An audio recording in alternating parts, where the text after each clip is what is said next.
Uno, dos, tres, ya. Hola, buenas. Nosotras somos las integrantes del grupo número 6, que está conformado por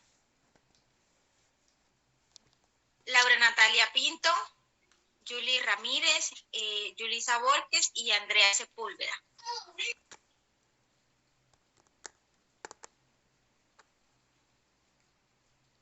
El primer tema que vamos a tratar es razonamiento lógico. Bueno, el razonamiento lógico es la actividad mental que permite organizar y estructurar las ideas para llegar a una conclusión y uno de los componentes de la inteligencia general. Se ha dicho que la lógica es la ciencia que estudia la estructura o forma del pensamiento. Más aún existen varias formas de razonar. Desde las matemáticas, el razonamiento lógico es el proceso de obtener conclusiones a partir de premisas, proposiciones supuestas o aceptadas, como mínimo dos. La capacidad de las premisas la determina el valor de la conclusión, es decir, si la conclusión, mientras que si la conclusión es falsa, el razonamiento fue incorrecto y las premisas no fueron aptas para obtener la conclusión. Eh, Otro tema es el razonamiento abstracto, el cual evalúa la capacidad para resolver problemas lógicos deduciendo ciertas consecuencias de la situación planteada, planeada. Este razonamiento está presente en cada una de las pruebas psicotécnicas que se presentan de forma obligatoria para comenzar a trabajar en una empresa. El razonamiento abstracto y el razonamiento verbal son las bases de las habilidades cognitivas.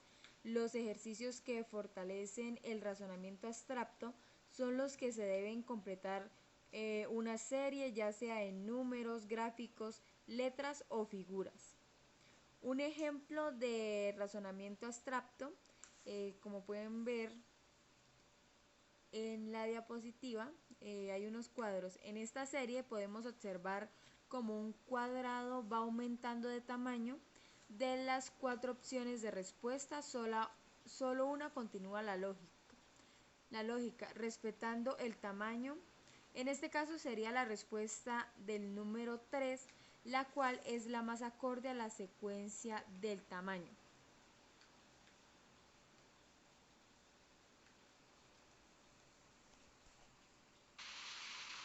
Método científico, razonamiento inductivo y deductivo. Método científico es un método de investigación que se usa especialmente en la obtención o elaboración de aquellos conocimientos que provienen de la ciencia, es decir, los conocimientos que la humanidad posee actualmente sobre las diversas ciencias de la naturaleza se deben sobre todo al trabajo de la investigación de los científicos. Este método sostiene dos grandes pilares particulares, la reproducibilidad. Es la capacidad de replicar o repetir determinado proceso en cualquier lugar y con cualquier persona. La refutabilidad conlleva que todo, en este caso, proposiciones se deben ser cuestionadas o refutadas si es el caso. En caso de las proposiciones científicas, estas nunca deben considerarse como verdades absolutos o lo sumo se pueden considerar como proposiciones no refutables. El método científico consta de 6 pasos: observación, inducción, hipótesis, experimentación, demostración de la hipótesis y tesis o teoría científica. Razonamiento inductivo. El razonamiento inductivo es la herramienta matemática en la cual, a partir de observaciones y experiencias o procesos repetitivos, se llega a una conclusión. Es el proceso que mide la probabilidad de que al observar datos y reconocer patrones se puedan hacer generalizaciones basándose en esas pruebas. Un ejemplo muy claro sería La leche hierve con el calor, el agua hierve con el calor, el aceite hierve con el calor. Y podemos llegar a una conclusión, por lo tanto, los líquidos hierven con el calor. El segundo ejemplo sería: Manuel es un humano y tiene ojos. Miguel es humano y tiene ojos. Rosa es humana y tiene ojos. Por lo tanto, todos los humanos tienen ojos. Razonamiento deductivo. Es un proceso mental el cual permite llegar a una conclusión a partir de unas premisas, pero a diferencia del razonamiento inductivo, que va de lo particular a lo general, el razonamiento deductivo parte de premisas generales y deriva a conclusiones particulares. Un ejemplo muy claro es: todos los hombres son seres vivos. Albert Einstein es un hombre. En conclusión sería: Albert Einstein es un ser vivo, y son premisas generales. Otro ejemplo muy claro serían: todas las tortugas son verdes. Morro es una tortuga. A la conclusión que se llega es, de este ejemplo, sería una premisa falsa, ya que no todas las tortugas son verdaderas y tampoco es verdadera la premisa: ninguna tortuga es verde.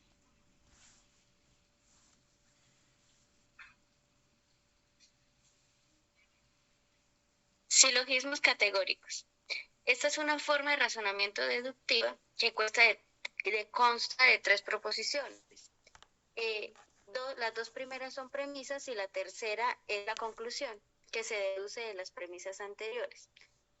Como ejemplo nos presentan que ningún héroe es cobarde, que es una premisa. La segunda premisa sería: algunos soldados son cobardes, y en conclusión tenemos, por lo tanto, algunos soldados no son héroes.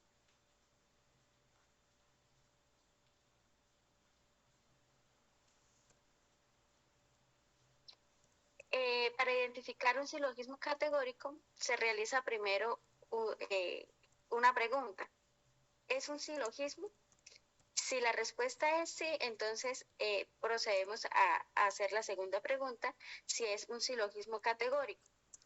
Hay que recordar que para que sea un silogismo debe estar compuesta por tres proposiciones, y para que sea silogismo categórico se analizan las tres proposiciones para ver si son categóricas o no. Hay que recordar que estas son conformadas por un cuantificador, un sujeto, una cópula y un predicado.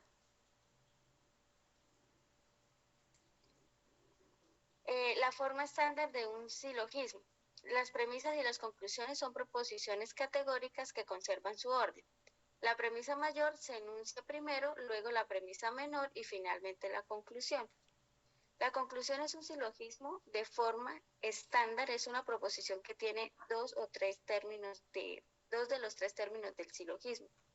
La premisa mayor y la premisa menor aparecen en cada una de las diferentes proposiciones de silogismo. Como ejemplo, tenemos la premisa número 1, que sería: ningún perro es rabioso. Luego tenemos la segunda premisa: mi perro Rocky es rabioso. Y la concluimos así: por lo tanto, puedo decir que algunos perros suelen ser rabiosos. Ahí estaría dando un claro ejemplo de lo que es un silogismo categórico. Validez de un argumento. Se concentra en la relación que existe entre las premisas y la conclusión, la cual permite determinar si los argumentos son válidos o inválidos, correctos e incorrectos, bien o mal construidos. Es importante hacer distinción entre validez y veracidad, ya que la última es la propiedad de las proposiciones, las cuales son verdaderas cuando hay una correspondencia entre la realidad y ellas mismas. Mientras la validez dependa de la relación de consecuencia lógica entre las premisas y la conclusión. La prueba formal de validez. En el momento de cuestionar la validez de un argumento, no se basa solo en cómo suenen en el mismo o así a nuestro parecer. La conclusión se deriva de las premisas, ya que este no es una prueba suficiente de la validez, del mismo. Existen dos métodos, que son el método semántico y el método sintáctico. Método semántico consiste en el uso de las tablas de la verdad para saber el valor de verdad de la conclusión. Es una consecuencia lógica de las premisas. Si estas son verdaderas, la conclusión no puede ser falsa. Se derivan en 3 puntos. El primer punto es, se escribe el argumento deductivo en lenguaje simbólico utilizando la lógica proporcional.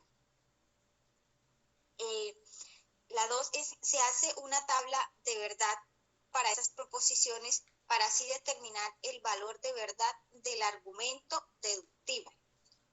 La tercera es, se examina el valor de verdad. Si es verdadero, entonces el argumento deductivo es válido. Por ejemplo, el ejemplo de un método semántico. Las mujeres mienten. Andrea es mujer, entonces por lo cuanto deducimos que Andrea miente. El método sintáctico. Es necesario incluir un nuevo concepto, el cual es interferencia lógica, pero como un sistema de deducción natural, un argumento será válido cuando existe una deducción de la conclusión a partir de las premisas utilizando solo las reglas de interferencia permitidas. Aquí también podemos ver 3 puntos que se derivan en 3 puntos. El primero, la interferencia establece que para llegar a una conclusión se debe tener un cierto orden A, B y C. En la segunda es la mente la que establece la evaluación lógica de los conceptos para llegar a una conclusión. Y la tercera es, dependiendo del orden o la colaboración, estas ideas pueden provocar pensamientos que, aunque pueden ir ligados, pueden llevar a una conclusión diferente a lo que se espera inicialmente. Ejemplo, o es blanco o es negro. Entonces, la podemos negar como no es blanco, entonces por lo tanto es negro.